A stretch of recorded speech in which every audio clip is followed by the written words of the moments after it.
The Walther P99. Let's check it out.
The Walther P99 was introduced in 1997.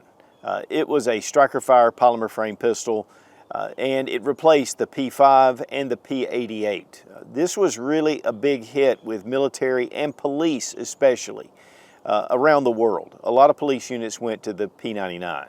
When it was first introduced, I really wanted to buy one, but the assault weapons ban had gone into effect and you couldn't get anything but 10-round magazines. So I went with the Glock 19. But I've always had a really special place for the P99. And I was glad to finally get one. I mean, this is just a really solid handgun from Walther. Now this has been replaced now by the PPQ and ultimately the PDP, which has really made a lot of vast improvements. And this still has a lot of old school features. But it has stood the test of time. And Walther has continued to produce P99s mainly for their police unit customers. I mean, they want the parts, they want replacement pistols. It's been a big popular favorite. But this year, they're putting out their final edition in 2023. This will be the last year that you can get them. We've only been getting limited quantities for a while, but guys, this is it. And so this is one of the original P99s, and we're going to look at some of the different features. We're going to compare it a little bit to the PPQ and the PDP, but the P99 is an excellent pistol. And guys, this is going to be your last chance to get one as far as a new firearm. And then, like the Browning High Power, they'll start to really go up in price. Now, I bought this P99 on Gunbroker a few months ago, and I've noticed that they're getting more and more scarce. So really this whole video is all about the final edition. We don't have one in hand, but we will be showing you some differences between the original and that latest model that is the last model.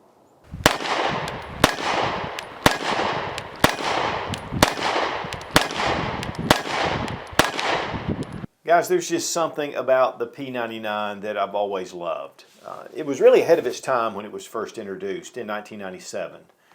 One of the biggest problems, though, with the P99 is that the assault weapons ban was in full effect by that time. So we were only getting 10-round magazines. And so this really limited probably the sale of this. In fact, for me, it definitely did. Now, this was really popular with police units, especially. There may have been some military units, but mainly police from all over the world really went for the P99. It was very popular. It has gone through a number of changes, and this is one of the originals. We don't have the final edition. In fact, I would really love to get a hold of one to be able to compare it. But really the final edition was what this turned into its second generation.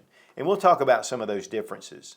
But first, let's go ahead and make sure the gun's unloaded. We have a paddle mag release. You have 15-round magazine. Originally, these came in 16 rounds, and they went back to 15 rounds. Check the chamber, and the gun is empty. Now, one of the things about this pistol in particular is the finish. It carries that tenifer finish that Glock started with, and it's 99% corrosion resistance, even more than stainless steel. And so it gives it a really nice sheen to it because of some of the wear. Now, obviously, this is an older pistol. In fact, Walther has been making these for almost 25 years, and this is probably one of the early models. This is in 9mm. They did offer a 40 caliber as well, and a compact model, even though this is pretty much a compact size. It has a 4-inch barrel. It has a glass nylon filled frame. So it gives it a very soft feel to it, more than a lot of the straight polymer frames. But it makes it really slick, and there's a number of companies that do that. In fact, Ruger does. But one of the things about the P99 to me is the texturing is really muted. I mean, there's not a lot. It does have some finger grooves here at the front, and it does have this hump that comes back, but there's something about this grip that's really ergonomic and really ahead of its time when this came out. Even though the serrations or the texturing is very light, you have a good solid grip on the frame, which really translates at the range.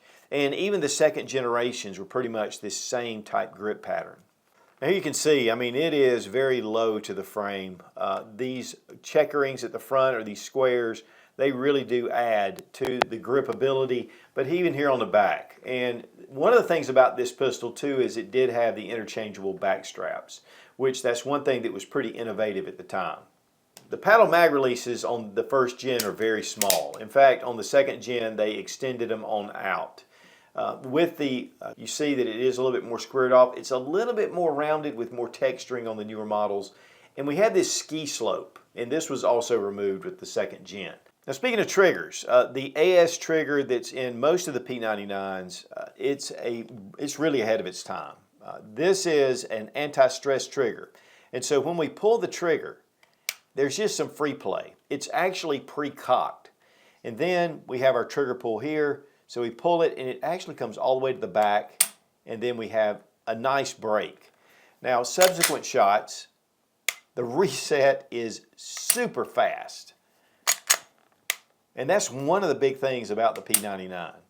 But once you've fired the pistol and you let it goes all the way out into full double action mode. And that's pretty heavy.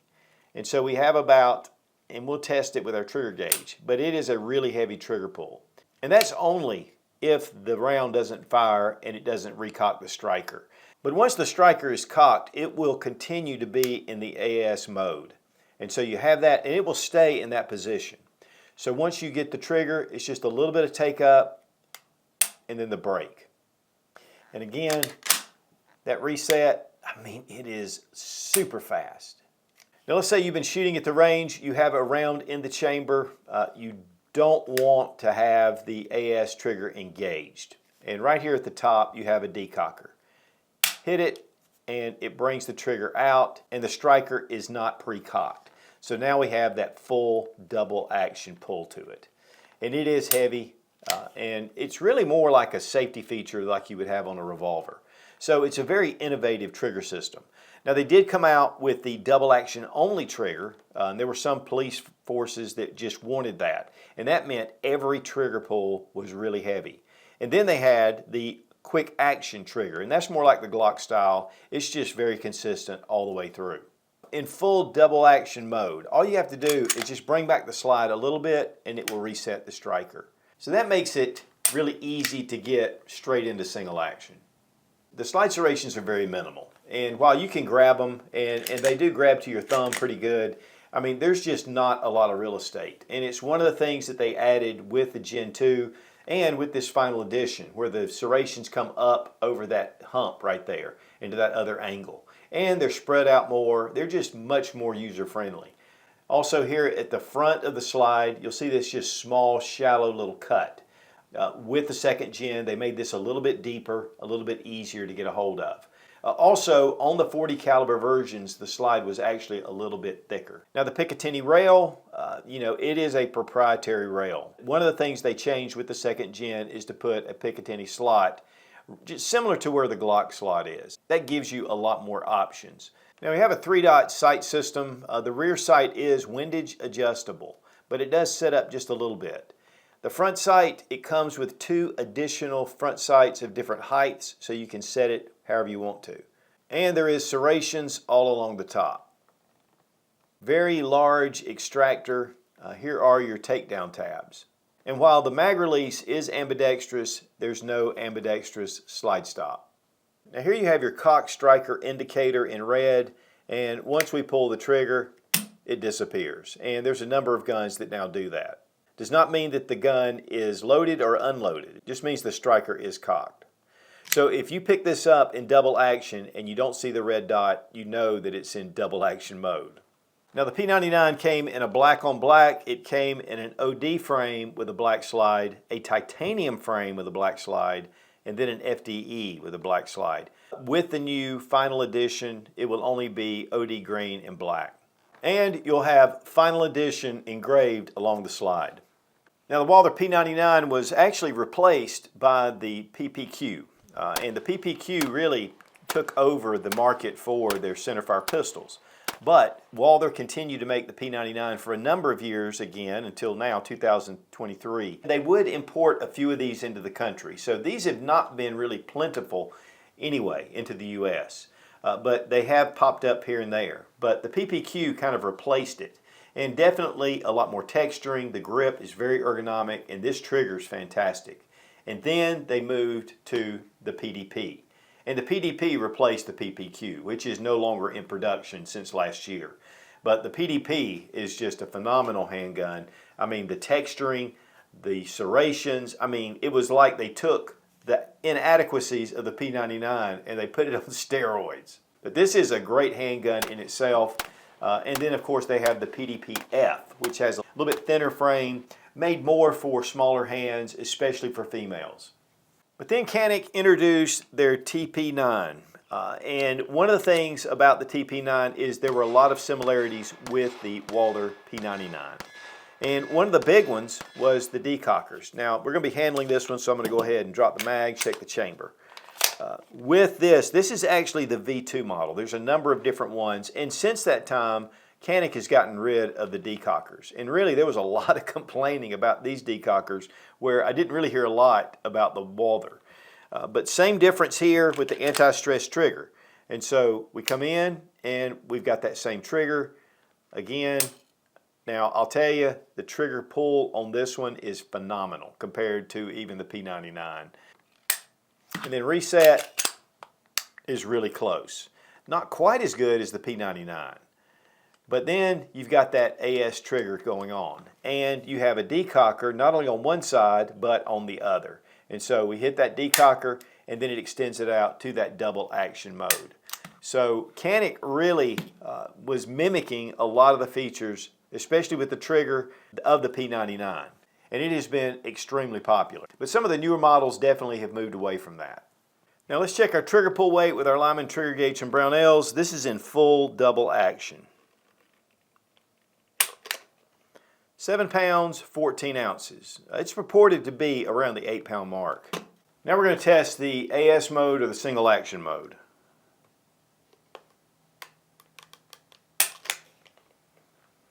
£5 pounds, 8.6 ounces.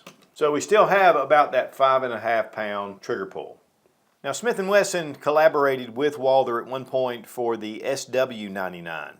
And it had more of a rounded trigger guard. The grip was a little bit different. The slide was a little bit different. And then Magnum Research actually designed their own pistol with Walther that was very similar to the P99. And then the Radom company out of Poland had their own P99. But the Radom was definitely toward police agencies.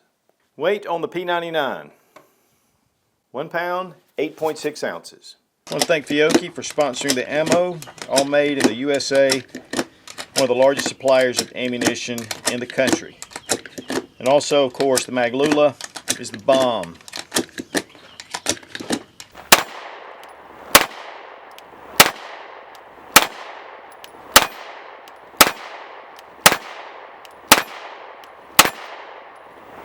When you get back to those older striker fire pistols, you know, there's not a whole lot of texturing, and that's one of the things about the P99. The newer models are better, but with this older one, I mean, it's fairly slick. You do feel the small little ridges in your hand, but the one thing about this pistol is the ergonomics, and it makes up a lot for the lack of texturing. And then, of course, you have your interchangeable back straps. But it does give you a good solid grip on it, and man, I love shooting this gun. I mean, I never felt like it was going to come flying out of my hand. And because it just fits and nestles into your hands. One of the things that when these first came out is the ergonomics were superior to about anything on the market. And then of course the PPQ just took that to another level, and again the PDP. But that trigger is definitely one thing that is phenomenal about this gun to me. I mean, the anti-stress trigger gives you that safety of a double action trigger pull, but yet when you rack the slide and put one in the chamber, then you've got that really quick single action and a super fast reset. I mean, the reset on this thing is just excellent. And then when you're finished and you want to go back to a safe mode, just hit that decocker and bring that trigger back out to that heavier trigger pull. Really, it's a pleasure to shoot, mainly because of the ergonomics. Now, Walthers have never been known to have really low bore axes, and this does not. It's a little bit higher, very much like the PPQ, again, or the PDP. But with the way that the gun fits in your hand, it tends to shoot very flat. And again, with that AS trigger, it shoots very fast. So I understand why police units have been using this for the past 25 years. The one thing I don't like about the trigger, though, is the ski slope. And of course, they removed that on the second generation. But it can wear on your finger when you're pulling it a lot, especially rapid fire. And so it just starts to wear a little bit. But I see why they got rid of that. And again, with those extended mag release paddles, I mean, it definitely helps to be able to get a sure grip on that mag release. But overall, I mean, this is an older design, but with the new upgrades, it gives it a lot more. But I'll tell you what, guys, taking this to the range, it's just a real pleasure. Cocking serrations really low on the slide. I mean, they're easy to get, but obviously they need a little bit more, and that was one of the great things with the second generation. So really, the second generation is the pistol that I would recommend if this was something you wanted to carry, because it just gives you those extra features that really are sorely lacking on the original model. But yet, the original shoots great too.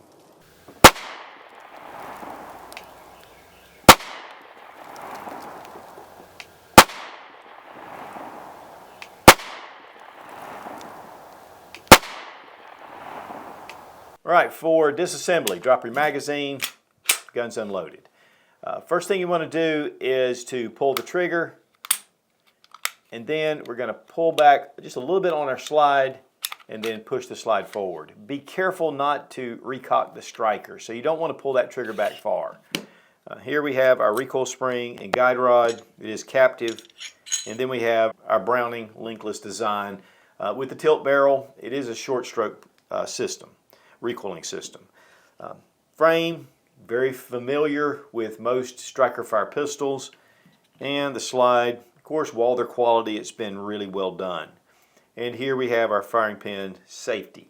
There are 4 internal safeties on the P99. The barrel is 4 inches, and we've shot this quite a bit, and it's been shot, but it has very little wear to it. For reassembly, just in reverse order, we're going to drop in our barrel, recoil spring and guide rod, bring it back over the frame, test for function, and we're good. Now, as far as price goes, I'm seeing it around the $800 range for the final edition. You may be able to find these for less, different places. Of course, you know, there will still be a good solid used market out there, but typically, just like with the PPQ, just like with the Browning High Power, you know, once they stop producing them, the prices start to go up more toward a collector piece. Now, let's talk about some pros and cons. You know, compared really to more of your modern pistols. First off is the grip. It's really super slick, but it's super ergonomic, and that to me really balances that out.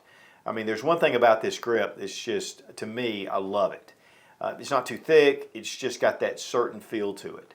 The Tenifer finish is going to be really nice in the long run. It's going to be very corrosion resistant. The AS trigger, it's just excellent. Takes a little bit of getting used to, but once you do, you're going to find that that is an excellent trigger, and the reset is super fast. Proprietary rail system on the original is a big negative, it's a big con.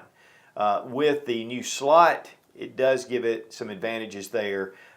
This particular model with just the very minimal slide serrations, that's a con, but Walther addressed that and they brought those serrations up and have increased the cut here in the front of the slide. Increasing the paddle mag release is really a big bonus to me, but these are easy enough to get, but a lot of you guys don't even like these paddle mag releases. Me personally, I love them because I can use it either hand and it makes it really quick. the adjustable back straps, and I like the sights. The adjustability of the sights and the multiple front sights just allow you to dial it in. It's a very reliable handgun. It's proven itself over the past 25 years. To me, it's just one of those excellent guns. It has limitations, and there are now some guns that really surpass it in a lot of features, but it's still an excellent choice for self-defense. So guys, if you've been looking for a P99, this is going to be the last year that they're produced. These obviously go up in value once the production stops. It is a classic firearm, and it's one that, again, police have been using all around the world, and for good reason. It's a good, solid handgun. And of course, it's got Walther quality. But mainly this was just a tribute to the P99 and a little bit of a farewell, even though this one will stay in my possession. So don't be asking. Be strong, be of good courage. God bless America. Long live the Republic.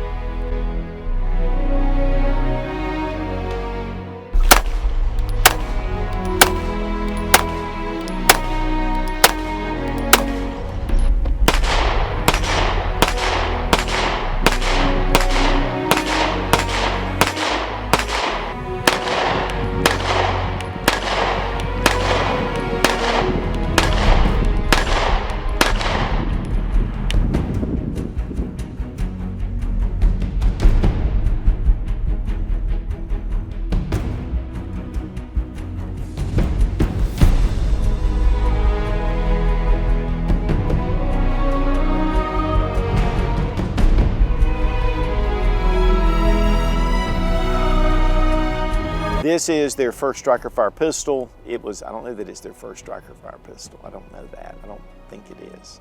Now this one I picked up on Gunbroker. Okay. Be strong, be of good courage. Courage. And really, a lot of times when I have higher bore axis firearms, okay, that wins way too much. The Walther P99 was introduced in 1997, and it reduced the P5. It did reduce.